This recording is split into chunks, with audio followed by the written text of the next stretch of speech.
ஓம் சாந்தி. இன்றைக்கான முரளி டேட் 28/1/1980. முரளினுடைய தலைப்பு சம்பூர்ண பிரம்மா மற்றும் பிராமணர்களினுடைய சம்பூரண ஸ்வரூபத்தினுடைய வேறுபாட்டிற்கான காரணமும் நிவாரணமும். இந்த முரளியில் விசேஷமாக பாபா கவனம் கொடுத்திருக்கிறாங்க. பிரம்மா பாபாவுக்கு சமமாக குழந்தைகளாகிய நாம் எப்படி சம்பூர்ணம் ஆக வேண்டும், சம்பூர்ணம் ஆகவில்லை என்றால் அதற்கு காரணம் என்ன, அதற்கான நிவாரணம் என்ன, பாபா நடுவில் ஒரு விளையாட்டும் காண்பித்திருக்கின்றார். இதில் மூலமான கருத்து, கீ பாயிண்ட் இதுதான், சாரஸ்வரூபம் இதுதான். பிரம்மா பாப் சமான் ஆகுங்கள், பிரம்மா பாபாவை ஃபாலோ பண்ணுங்க, அப்போ சம்பூர்ணம் ஆகிடுவீங்க. இப்படி 9 பாயிண்ட் நம்ம எடுத்திருக்கிறோம். கர்நாடக குரூப்புக்காக பாபா சொன்னது ஸ்பெஷலாக நாமே அதுவே நாம், ஹம்சோ சோகம் என்ற மந்திரம். நிகழ்கால புருஷார்த்த சுரபம், மற்றொன்று நிகழ்கால ஜென்மத்தின் அந்திம சம்பூர்ண ஃபரிஸ்தா ஸ்வரூபம். இதை பாபா பார்த்து கொண்டிருந்தார். பிறகு ஃபரிஸ்தாவிலிருந்து தேவதா, மரத்துக்கு கீழே தபஸ்வி புருஷார்த்தி ஸ்வரூபத்தில் இருப்பது, மற்றும் மேலே ஃபரிஸ்தா ரூபத்தில் இருக்கக்கூடியவர் யார், பிரம்மா பாபா. கீழே குழந்தைங்களை பாபாவோடு சேர்ந்து தபஸ்யா ரூபத்தில் அமர்ந்திருக்கிறோம். மேலே பாபா ஃபரிஸ்தா ரூபத்தில் இருக்கின்றார். 2வது பாயிண்ட், சம்பூர்ண பிரம்மா சம்பூர்ண பிராமணர்களுக்கு மத்தியில் என்ன வேறுபாடு இருக்கிறது. பாபா எமர்ஜி பண்ணாங்க. வரிசை கிரமமாக ஃபரிஸ்தா ஸ்வரூபம் மிக பெரிய வட்ட ரூபத்தில் ராஜ தர்பார் ரூபத்தில் வெளிப்பட்டது. அந்த பிரகாசத்தினுடைய வேறுபாடு இருந்தது. சில பேர் நல்ல பிரகாசமாக இருந்தாங்க, சில பேர் மத்தியமாக இருந்தாங்க, சில பேர் நெற்றி மணியில் பிரகாசிக்கும் ஜொலிக்கும் மணியாக இருந்தார்கள். சிலருடைய ஜொலிப்பு, சிலருடைய பிரகாசம் நல்ல பரவி இருந்தது. நமக்கு முன்னால் பாபா மற்றும் தாதா அமர்ந்திருக்கிறாங்க. அவங்க உரையாடல் செய்கிறாங்க. பிரம்மா பாபா சொல்கிறார், என்னுடைய குழந்தைங்க எல்லாருமே நாலேஜ்ஃபுல், ஞானம் நிறைந்தவர். சிவபாபா சொல்கிறார், ஞானம் நிறைந்தவராக இருப்பதோடு கூடவே திரிகாலதர்சியாகவும் இருக்கின்றார்கள். புரிந்து கொள்வதிலும் புரிய வைப்பதிலும் நல்ல புத்திசாலிகளாக இருக்கிறார்கள். பாபாவை பின்பற்றுவதிலும் புத்திசாலிகள், கண்டுபிடிப்பாளர்களாகவும் உருவாக்குபவர்களாகவும் ஆகிவிட்டார்கள். மற்றபடி மிச்சம் இருப்பது என்ன? ஏன் இவ்வளவு வேறுபாடு இருக்கிறது? குணம் மற்றும் சக்தியை கிரகணம் செய்வதோடு கூடவே மற்றவர்களினுடைய, பாபா ரொம்ப அழகான ஒரு வார்த்தை சொல்கிறாங்க, அண்டர்லைன் பண்ணிக்கலாம், பிறருடைய பலகீனங்களையும் கிரகிக்கக்கூடிய புத்தி கூர்மையாக இருக்கிறது. நம் மற்றவங்களுடைய குணங்களையும் பார்க்குறோம், பலகீனத்தையும் பார்த்துடுறோம். அதனால தான் நமக்கும் பாபாவுக்கும் மத்தியில் பெரிய வேறுபாடு இருக்கிறது. பாபா அதற்கான பதில் சொல்கிறார், குணகிரகணம் என்ற வார்த்தை மறந்து போய்விடுகிறது. ஆகவே நல்லது என்பதோடு கூடவே பலகீனத்தையும் கிரகித்து விடுகிறார்கள். குணத்தை கிரகிப்பதோடு கூடவே நல்லதை மட்டும்தான் கிரகிக்க வேண்டும், பலகீனங்களை கிரகிக்கக்கூடாது. இதில் அண்டர்லைன் செய்து கொள்வோம். 4வது பாயிண்ட், ஒரு விளையாட்டு எமர்ஜ் ஆனது. உங்களுடைய கண்காட்சியில் ஒரு சித்திரம் கூட இருக்கிறது. சில குழந்தைங்க எமர்ஜ் ஆனாங்க. ஒரு பலகீனத்தின் விஷயம் பற்றி முதலில் இருக்கக்கூடிய குழந்தைகளிடம் சொல்லப்பட்டது. இந்த விஷயம் தீவிர புருஷார்த்தத்தினுடைய கணக்கின்படி சரியல்ல என்று. அவர் தான் கேட்ட விஷயத்தை மற்றவரிடம் கூறினார். முதல் நம்பரில் இருக்கிறவங்க அடுத்தவங்களுக்கு இஷாரா கொடுத்தாங்க. 2வது நபர் கூறினார், 3ஆமானவரும் செய்தார், ஆகவே நான் செய்தேன் என்று கூறினார். 4ஆமானவர் சொன்னார், இதை மகாரதிகள் கூட செய்கிறார்கள். 5வது நபர் கூறினார், அப்படி சம்பூர்ணமாக யார் தான் ஆகியிருக்கிறாங்க. 6வது நபர் கூறினார், இதெல்லாம் நடக்கத்தானே செய்யும், இதெல்லாம் அப்படித்தான் நடக்கும் அப்படிங்கிற வார்த்தை பிராமணர்களுடைய வாழ்க்கையில் பொதுவான வார்த்தை ஆயிடுச்சு. 7வது நபர் கூறினார், எப்படியோ சம்பூர்ணம் ஆயிடுவோம், சூட்சுமதனம் போயிடலாம் அப்படின்னு கூறினார். 8வது நபர் கூறினார், பாப்தாதா இஷாரா கொடுத்து கொண்டிருக்கிறார், செய்யத்தான் வேண்டும், ஆனால் பரிவாரத்தில் சேர்ந்து இருக்கிறோம் இல்லையா, சாக்குப்போக்கேன்னு நாமெல்லாம் மக்களோட சேர்ந்து இருக்கும்போது விரும்பாவிட்டாலும் கூட சில விஷயங்கள் நடந்துடுது அல்லது செஞ்சிடுறோம். இப்படி புருஷார்த்தங்களுடைய விஷயம், ஒருவர் மற்றவர்களுடைய விஷயத்தை பார்த்து ஒருவர் மற்றவரிடம் சுமத்தி விஷயமே மாறிவிடுகிறது.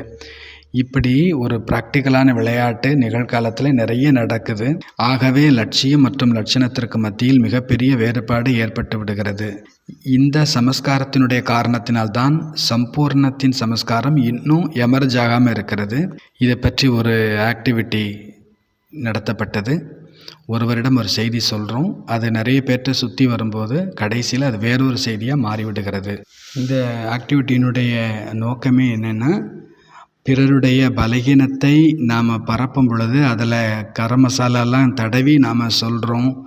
இப்படித்தான் நடந்துகிட்ருக்குது. ஒவ்வொருத்தரும் அவரவருடைய அபிப்பிராயத்தை கலப்படம் செஞ்சிடுறாங்க.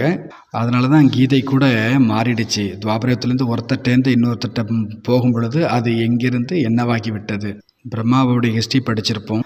பாபா குல்சார் தாதியை டிரான்ஸுக்கு அனுப்புகிறாங்க. வதனத்தில் போய் பார்த்துட்டு வாங்க அப்படின்னு.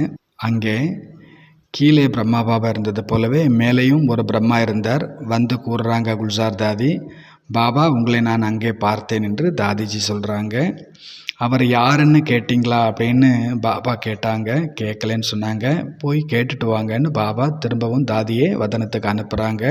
பிறகு தாதி கேட்டுட்டு வர்றாங்க. பாபாட்ட சொல்கிறாங்க, அங்கே சம்பூர்ண பிரம்மா பாபாவுடைய ரூபம் இருந்தது. அப்புறம் பாபா கேட்டார், எனக்கும் அவருக்கும் என்ன வித்தியாசம் இருந்துச்சுன்னு கேட்டார். அப்போ தாதி சொன்னாங்க, பாபா மேலே இருக்கக்கூடிய சம்பூர்ண பாபா மிக பிரகாசமான தேஜஸோடு இருந்தார் என்று சொன்னார். இந்த வாக்கியத்தை கேட்டதுமே பிரம்மா பாபா தன்னுடைய தீவிர புருஷார்த்தத்தால் சம்பூர்ண நிலையை அடைந்தார். 5வது பாயிண்ட், தன்னை காப்பாற்றிக்கிறதுல புத்திசாலியாக இருக்கிறாங்க, ஆனால் தான் மாறுவதில் ரொம்ப பலகீனமாக இருக்கிறாங்க. முக்கியமான காரணம், கிரகணம் செய்யக்கூடிய சக்தி இருக்கிறது, ஆனால் குணத்தை கிரகிப்பவராக ஆகுவதில் சக்தி குறைவாக இருக்கிறது. இதை நாம் அண்டர்லைன் பண்ணிக்கணும். இன்னொரு விஷயம், இந்த விளையாட்டில் கூட நமக்கு ஒரு விஷயம் தெரிய வருது.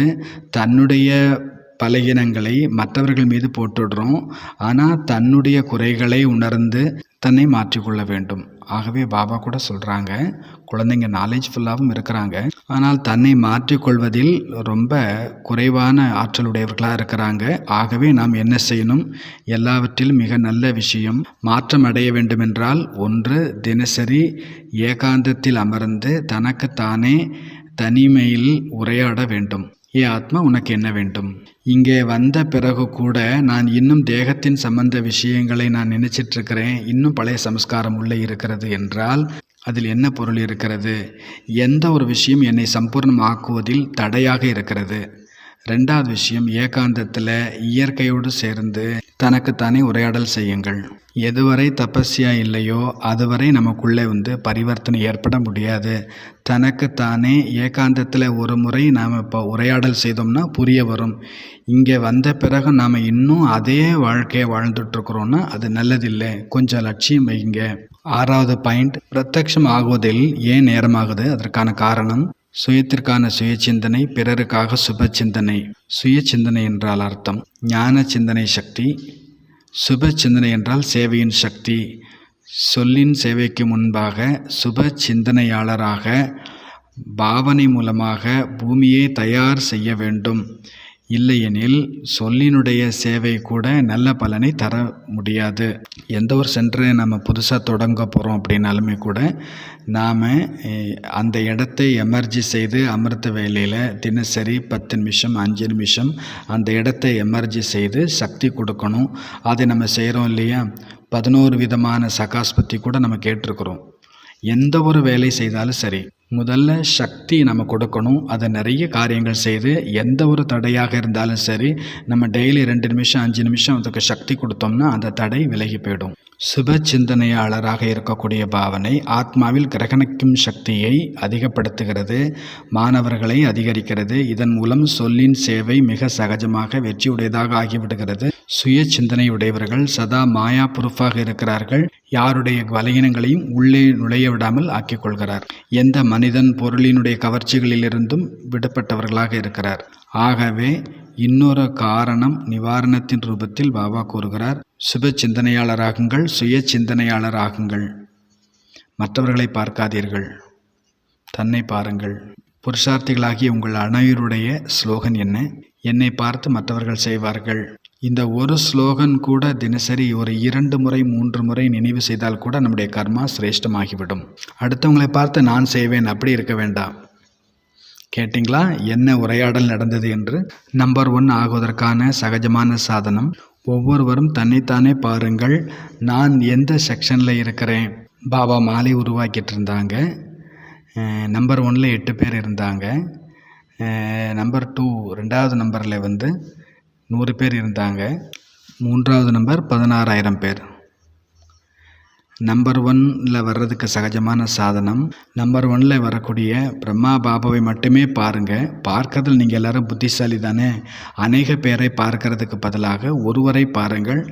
அப்போது இது கஷ்டமாக ஈஸியாக சகஜம்தான் இல்லையா? ஆகவே 8ல் நீங்கள் வந்துடலாம். 2வது 3வது பற்றி உங்களுக்கு தெரியும்.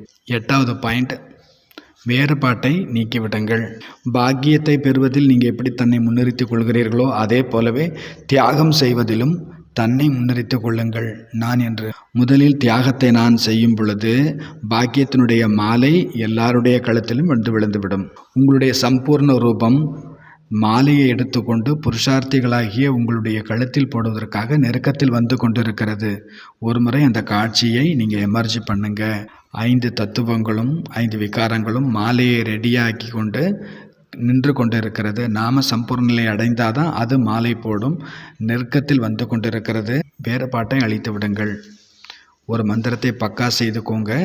நாமே அந்த ஃபரிஸ்தா, இந்த ஸ்லோகனை பக்கா செய்துக்கோங்க. நாமே ஃபரிஸ்தாவிலிருந்து நாமே தேவதையாக ஆகி புது உலகத்தில் அவதாரம் செய்வோம். சாகரத்தை பின்பற்றுவது எளிமைதானே. சம்பூர்ண ஃபரிஸ்தா என்றாலே அர்த்தம் சாகார பாபாவை பின்பற்றுதல் ஆகும். கடைசி பாயிண்ட், விட்டில் பூச்சிகள் நிறைய பேர் இருக்கிறாங்க. கர்நாடகா குரூப்புக்காக சொல்லியிருக்கிறாங்க. எரிந்து போவதில் நம்பர் 1ஆக இருக்கிறாங்க. எரிந்த பிறகு செல்ல வேண்டும். ரொம்ப ரகசியமான விஷயம் இது.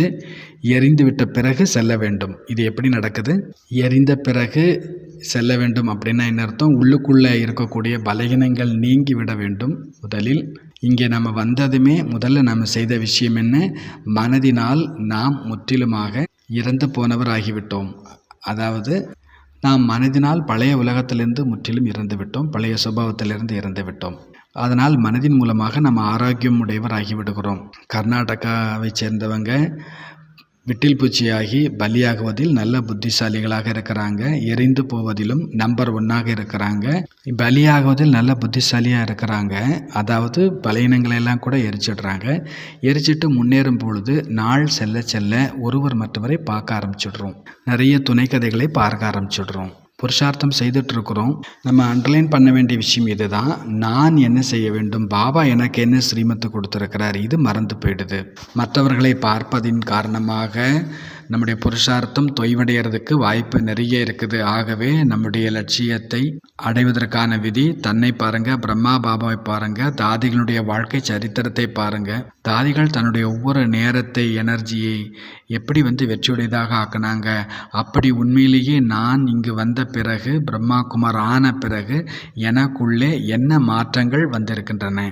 மற்றவர்களை பார்க்கும் பொழுது ஒரு செகண்டில் ஆத்மீக ஸ்திதி அனுபவம் ஆகுகிறதா? அப்படி இல்லை என்றால் நமக்குள்ளே இன்னும் ஏதோ குறை இருக்கிறது. நம்ம அண்டர்லைன் செய்ய வேண்டிய விஷயம் என்ன? அதிகாலையிலிருந்து மாலை இரவு வரைக்கும் பாபா நமக்கு என்ன தினச்சரியம் கொடுத்துருக்கிறாரோ அதில் நாம் எவ்வளவு அட்டென்ஷனாக இருக்கிறோம். நம்முடைய ஆத்மாவுடைய பிரகாசம் எந்த அளவுக்கு அதிகரித்து கொண்டிருக்கிறது, இதை சோதனை செய்வது மிக அவசியம். பாவனா மூர்த்தியாக நம்பர் 1ஆக இருக்கிறீங்க. ஸ்நேகம் மற்றும் சகயோகி மூர்த்தியாகவும் இருக்கிறீங்க. படைப்பாளராக ஆகுவதிலும் புத்திசாலியாக இருக்கிறீங்க. பிரம்மா ஆகுவது நல்லா வருது. ஆனால் சங்கரராகவும் விஷ்ணுவாகவும் ஆகுவது குறைவாகவே வருகிறது. சங்கர் என்றாலே விக்ன விநாசக். இப்பொழுது அதற்கும் நல்ல அபியாசம் நிறைய தேவைப்படுகிறது. விக்னங்களை அழிக்கக்கூடிய விதிமுறை என்ன? சங்கரரை கூட எந்த ரூபத்தில் காண்பிச்சிருக்கிறாங்க? தபஸ்யாவின் ரூபத்தில் காண்பிக்கப்பட்டிருக்கிறது. சங்கரரை பார்த்தீங்கன்னா அப்படி அவர் மூழ்கிய தபஸ்யாவினுடைய ஸ்திதியில் இருப்பார். தடைகளை அழிப்பதற்கான விதி, முதல்ல நாம் தபஸ்யாவில் மூழ்கி இருக்கணும். முழு நாளில் 1 மணி நேரம் அப்படி நாம் தபஸ்யாவில் இருக்கணும். ஒரு அரை மணி நேரமாவது அப்படிப்பட்ட தபஸ்யாவில் இருக்கணும். கூட யாராவது உட்காந்துருக்கிறாங்களா, எந்திரிக்கிறாங்களா, எதுவுமே நமக்கு அனுபவம் ஆகக்கூடாது. அப்படிப்பட்ட ஸ்திதி எப்போ அனுபவம் ஆகும்? நாம் தினச்சரியாவில் நடுநடுவே ஏகாந்தத்தில் அமர்ந்து பாபாவை நினைவு செய்யணும். இரவு பாபாவுக்கு முழுமையான சாற்று கொடுங்க. பிறகு தூங்க போங்க. பாபாவுடைய மடியில் போய் தூங்க போங்க. காலையில் எந்திரிச்சதுமே பாருங்கள் என்ன நினைவுக்கு வருது. நாம் யோகாவில் அப்படி அமரணும், இன்றைக்கி நான் என்ன அனுபவம் பண்ணணும் அதே மாதிரி நான் அடுத்த நாளும் பண்ணணும், அப்படி ஒரு ஆர்வம் இருக்கணும் தபஸ்யாவில். மற்றவங்களுக்கு கூட நம்மை பார்க்கும்போது அனுபவமாகும், இந்த ஆத்மா எதையோ அனுபவிச்சிருக்கிறாங்க, அடைஞ்சிருக்கிறாங்க அப்படின்னு. அன்பு சொரூபத்தில் மூழ்கி இருப்பதில் நல்ல முயற்சியாளராக இருக்கிறீங்க. சங்கர் ரூபம் விக்ன விநாசக் ஆகுவதிலும் இப்பொழுது புருஷார்த்தம் செய்ய வேண்டும். ஓம் சாந்தி.